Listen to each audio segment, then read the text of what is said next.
Bonjour Gilles. Bonjour, Alors, je te remercie d'accepter cette interview pour la chaîne Cosmic Channel TV. merci à toi. Alors, je sais que tu es conférencier, président de l'association A7 depuis 2001, Mhm. consultant et chercheur. Et ce qui m'intéresse de te demander, c'est t'es chercheur en quoi? Vaste question. La réponse est en amour, chercheur en tout. D'accord, Chercheur en tout depuis toujours.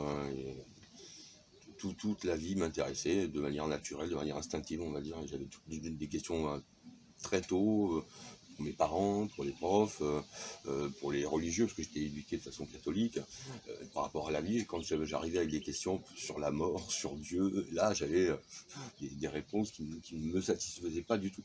Et moi, j'avais cette envie, cette recherche d'avoir une réponse à ce que j'avais cru comprendre au début. Parce que les philosophies qui sont décrites par les religions, c'est toujours beau, quoi, l'amour. Et déçu des réponses, je me suis détourné des voies religieuses, mais j'ai quand même continué à chercher. Je suis devenu d'accord. athée, mais chercheur en vérité, quoi, savoir pourquoi j'étais là, à quoi ça servait, l'homme, la mort, la vie, quoi. Et aussi loin que tu t'en rappelles, tu as commencé à être chercheur quand? Rien, je ne peux pas le fixer dans une date, mais je lisais beaucoup, parce que mon père était prof, ma mère était instite, on avait beaucoup une bibliothèque à la maison, beaucoup de livres. J'étais intéressé par donc la philosophie, en fait, quelque sorte la vie. Donc j'ai lu des livres très classiques, de Victor Hugo, d'Homère, de Socrate, qui même qui n'a pas écrit, il a été transcrit. Bref, j'étais éduqué à la littérature classique, mais le fondement, c'était toujours quand même bon, la philosophie qui s'est dégagée de ça, quoi. J'avais lu Voltaire avant de le lire à l'école, j'ai lu Victor Hugo, La légende des siècles, j'ai lu des livres fabuleux, mais qui étaient toujours, pour moi, il y avait le seul intérêt, c'était de découvrir un moyen de trouver des solutions, des réponses à mes questions qui n'avait D'accord. pas été donné par l'autorité Qui tourne autour de la vie, qui tournait autour de la vie, et le sens tout de ça, la vie. les Et, secrets de la vie. parmi toutes ces années de recherche là que tu as faites, parce que je sais que ça fait plus de 50 ans que tu cherches, Oui, et que tu ça, trouves aussi. Parce que quand on cherche, on finit par trouver exactement, la vie, des elle nous donne puzzles. ce Au qu'on fur et à mérite. Ouais. mesure, tu as un puzzle. Tu as étudié quel domaine dans toutes ces années de recherche?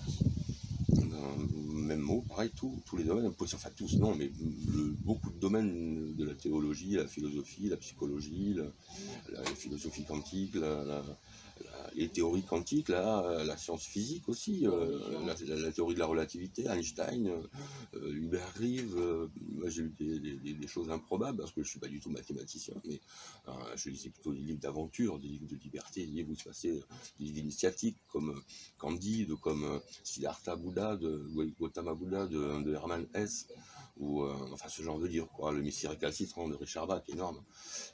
Tous ces livres, ça a été un des petits détonateurs à chaque fois qui me mettaient sur la voie, et mes expériences de vie mises dessus, parce que quand on cherche, on cherche quelque chose, et la vie sent cette recherche, et elle aide la personne qui fait cette démarche pour aller comprendre ce qu'il veut comprendre.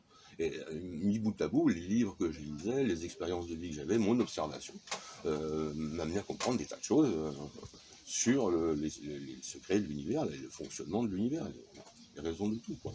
Jusqu'à même Lobsang Rampa, un auteur américain qui était tibétain à l'origine, et qui a immigré là-bas, qui a écrit des livres sur la philosophie bouddhiste évidemment, mais aussi toutes les pratiques, le yoga, de méditation, de voyages transcendantaux. Et cet auteur avait écrit un livre où il décrivait un voyage transcendantal, où il sortait donc de son corps pour faire voyager sa conscience, son esprit, on appelle ça comme on veut, c'est pas grave. Et donc en voyageant donc astralement, il est allé, dans son livre, il décrivait qu'il était allé jusqu'au Tibet pour découvrir, pour ouvrir les livres de l'Akasha, les grands livres de l'Akasha, qui étaient donc les manuscrits secrets, cachés, anciens, qui avaient tous les secrets de l'univers. Et là, j'ai relu 2 fois, j'ai dit, les secrets de l'univers, mais c'est ce bouquin-là qu'il me faut. Et donc j'ai essayé les voyages transcendantaux, enfin plus ou moins sur une autre période, mais je ne suis jamais arrivé à les consulter, hein, je vous l'avoue. Mais je savais à ce moment-là, j'ai su qu'il existait. D'accord. Et donc il y a une possibilité que oui, il y ait des endroits, des manuscrits où ils t'expliquent comment ça marche, tout.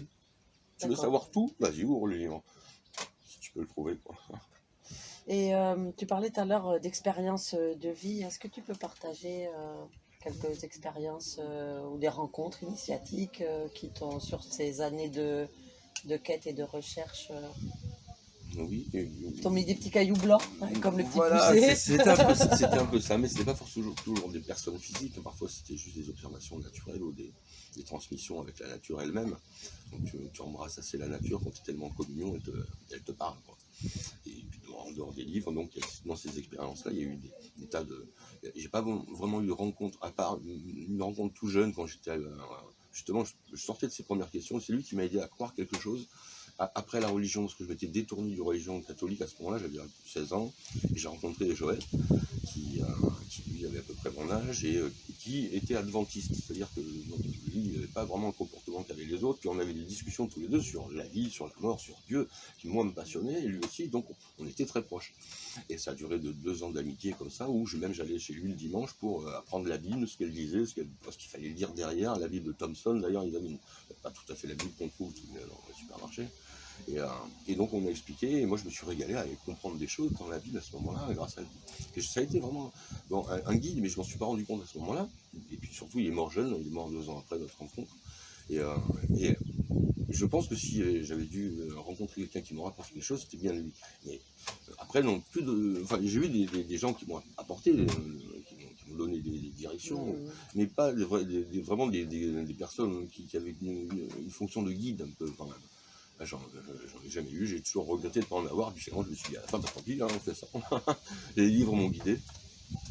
Et puis les rencontres même avec la nature, les animaux, La comme, vie, bien sûr, oui, comme les tu m'as animaux. parlé de ta prise de conscience sur la conscience collective, Oui, c'est vrai que par observation, tu étais très jeune. j'étais jeune, ouais, j'avais 18, 19 ans, je montais souvent sur le Suquet, j'habitais à Cannes à ce moment-là, et tout en haut du Suquet, il y avait une belle vue sur la baie, j'aimais bien voir cette vue. Et à force d'observer donc les balais des tourneaux, je ne sais pas si tu connais, tu as déjà vu les Oui, balais des oui. tourneaux, voilà. Donc des grandes boules dans le ciel d'oiseaux qui se multiplient, qui se croisent, et s'entrecroisent. Ça fait des balais des tourneaux, ce qu'on appelle. Et en regardant et en observant ça, je me suis imaginé, moi, avec des petites ailes, et puis mes copains à côté, puis tout plein de monde avec moi, et des petites ailes.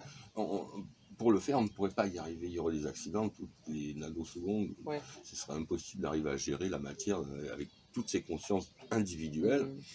Donc, enfin, tous ces esprits, je ne pensais pas à ce moment-là, à ce mot-là, conscience individuelle, mais je pensais vraiment à des esprits, donc il n'y avait qu'une possibilité que ça marche, c'était qu'il y ait un ordinateur ou une seule fonction qui soit, ils aient tous le même cerveau, enfin, c'est un peu comme ça que Oui, j'avais analysé à l'époque, d'accord. les mots ont changé après, mais en fonction, ça voulait expliquer les étagements qu'il y a entre les directions qu'il peut y avoir sur la matière, des consciences qui sont étagées entre nous, conscience individuelle, et la Terre, qui est une conscience beaucoup plus importante, qui gère la vie sur elle depuis 4 milliards et demi d'années, qui a fait naître la vie d'elle-même.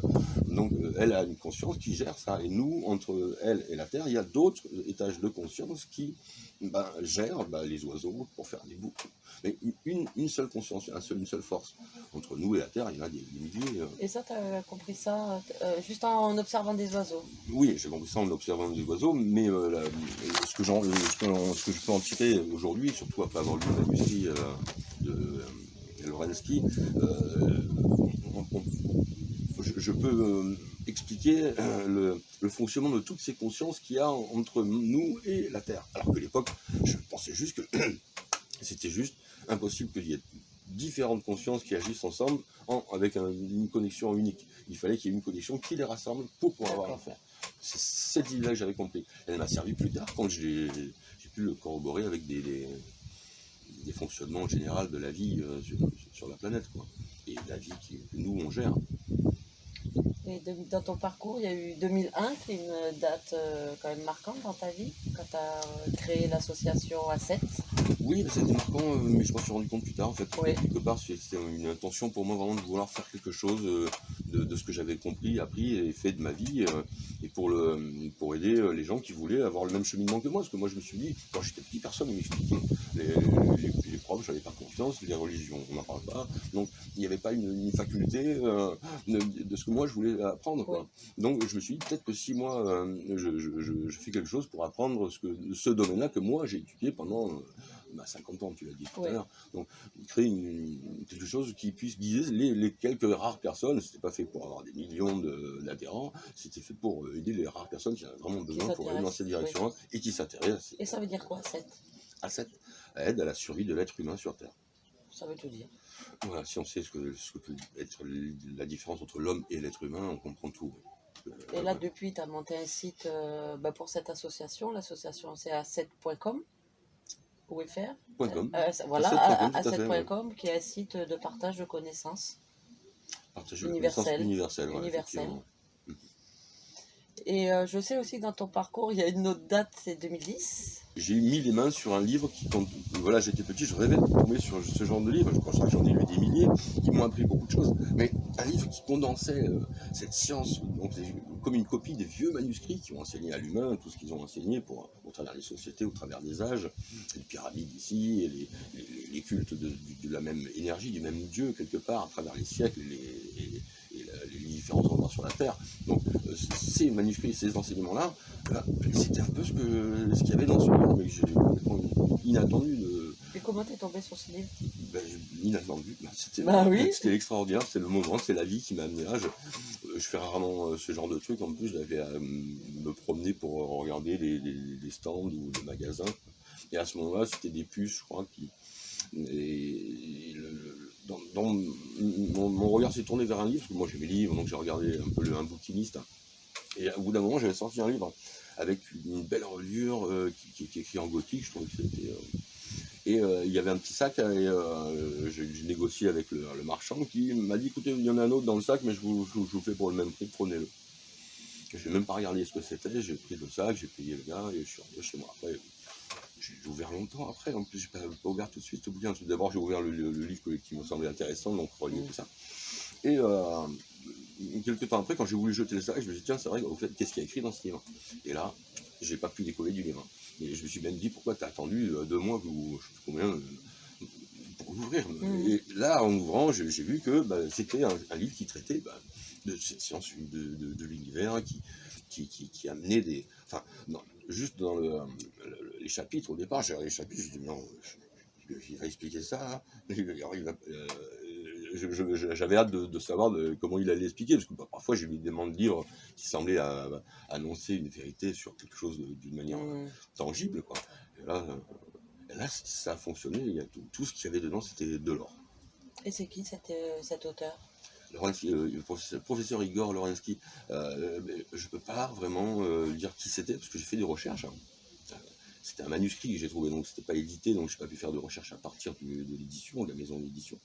Et j'ai cherché à partir du nom, et là, alors, je ne suis pas remonté très loin, parce que je n'avais pas les moyens techniques de le faire, mais depuis le début du siècle, il n'y a pas d'Igor Lorensky réellement qui aurait écrit un livre ou... Donc ça fait 10 ans que tu es en possession d'un manuscrit, qui apparemment, il y a un seul exemplaire.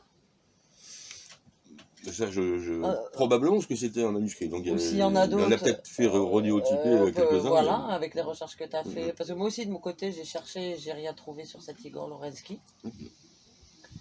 Et ça a transformé ta vie? Ça fait quoi, ça, cette découverte? Ça a transformé... tout a transformé ma vie tout au long de ma vie. Mais non, ça l'a vraiment, oui... fait prendre une direction à laquelle je ne m'attendais pas, d'une part. Je pensais que tout ça c'était bien pour moi dans ma vie, je m'occupais de moi, j'arrivais à comprendre des trucs, j'étais super... encore des enseignements contents, mais c'est le livre qui en fait m'a fait me dire, il faut que je me tourne un peu aussi vers les autres, et que ce livre il serve, parce que tout ce que j'apprenais c'était tellement important, que ça me permettait déjà de juxtaposer tout ce que moi j'avais appris dans ce domaine. En plus, c'était dans le domaine que moi m'avait intéressé depuis l'enfance. Il explique quoi, ce livre? Le sens de l'univers, le pourquoi de la vie, la raison de la vie, de la vie humaine, le devoir de l'homme sur la Terre, le mal, le bien. Enfin, il explique des sujets qui d'habitude demandent un livre par sujet. Et là, on a l'impression que c'est presque synthétisé en un livre. Il y a quelques chapitres, mais ouais, il aborde pas mal de trucs qui... Et pourquoi jusqu'à présent tu n'as pas parlé publiquement de ce livre? Ou des connaissances qu'il y a dans ce livre parce que j'avais pas lu la fin. C'est pas que j'ai voulu attendre d'avoir toutes les informations, c'est que je voulais pas du tout en parler, même arriver à la fin. Mais à un moment donné, je l'avais déjà lu entier, hein, mais j'ai refeuilleté la fin du livre et je me suis aperçu qu'il y avait encore une petite page où il y avait quelque chose d'écrit, mais c'était en latin. Je commençais par, je sais plus, Repeti Paginas Aec, je sais plus quoi, enfin c'est du latin, donc ça va parler à personne. Et ça voulait dire en fait, ma vie entière a rempli ce livre, enfin, ou ces pages, qui fut ma tâche. Et puisse cet ouvrage vous aider à poursuivre la vôtre. Ah. Un truc qui ressemblait à ça, parce que je suis pas super bon traducteur, j'ai pas fait beaucoup de latin, mon père voulait que je travaille latin, mais c'était pas trop mon truc. Mais donc voilà, traduit, ça voulait dire vraiment que c'était comme une bouteille à la mer, un petit peu, dans un domaine assez incroyable. Ma vie est déjà incroyable. Donc sur ce petit message. Moi, je voyais pas le côté tellement aussi extraordinaire, parce que toutes les fois qu'il m'arrive des choses extraordinaires, pour moi, ça me juste, parce que j'aime tellement l'extraordinaire que moi, je sais que c'est pas ordinaire ce qui m'arrive, mais je suis juste heureux de le vivre. Je me dis, je sais pas si tu peux. Oui, je comprends. Ça fait que j'ai pas, je me suis pas dit, putain, t'as trouvé un livre extraordinaire. Mais 10 ans après, je me dis, ouais, c'était vraiment un livre extraordinaire, tu as eu la chance, Gilles, de trouver, mais c'est juste incroyable que la vie te fait ce cadeau. Mais sur le moment, je l'ai lu, j'ai pris les informations, j'ai utilisé, j'ai évolué beaucoup grâce à lui. Mais néanmoins, j'ai pas eu l'idée de me tourner, de vouloir le partager avec les gens, avant d'avoir lu donc ces dernières phrases en me disant, ouais, peut-être c'est aussi ma tâche que ce qu'il a écrit là, parce que le bonhomme, quelque part, on s'en fout, même de moi, on s'en fout. Mais ce qu'il y a dans ce livre, l'essence de ce qui est expliqué, ça, c'est important que ça puisse perdurer ou se développer. Et c'est ce que tu proposes sur ton site et lors de tes conférences. Oui. Ou de tes consultations, ou de l'échange que tu as maintenant avec les personnes.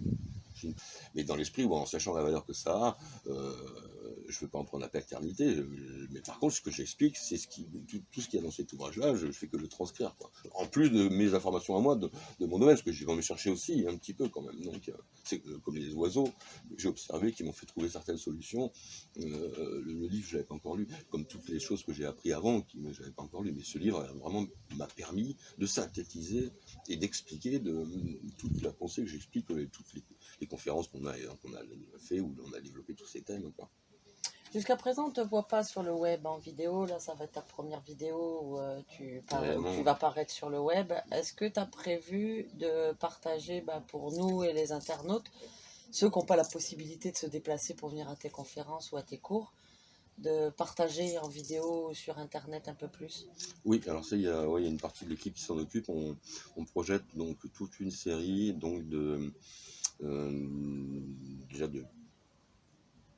pas des petits rushs, on va dire, ou des petits rapides, des petits films de 3 minutes, on va dire. Donc, je ne sais pas comment ça s'appelle, je ne suis pas un technicien. Oui. Donc, mais dans l'absolu, on se penche d'abord sur le travail commun, c'est-à-dire qu'on projette des réunions, des ateliers sur Zoom, où on peut s'inscrire et participer, pouvoir poser des questions, et on va développer des thèmes beaucoup plus importants, mais ça va être sur 3 quarts d'heure, quoi. Ça va pas être le petit... Et quel genre de thème tous les thèmes abordés dans le livre de Igor Landowski. Et qu'on peut trouver aussi sur le site A7. On peut trouver ça donne une idée déjà des thèmes dont tu as l'expertise et sur lesquels tu t'exprimes. Voilà, il y a une bonne partie, on va dire, au moins 75% des thèmes qui sont abordés sont dans ce livre. D'accord. Voilà.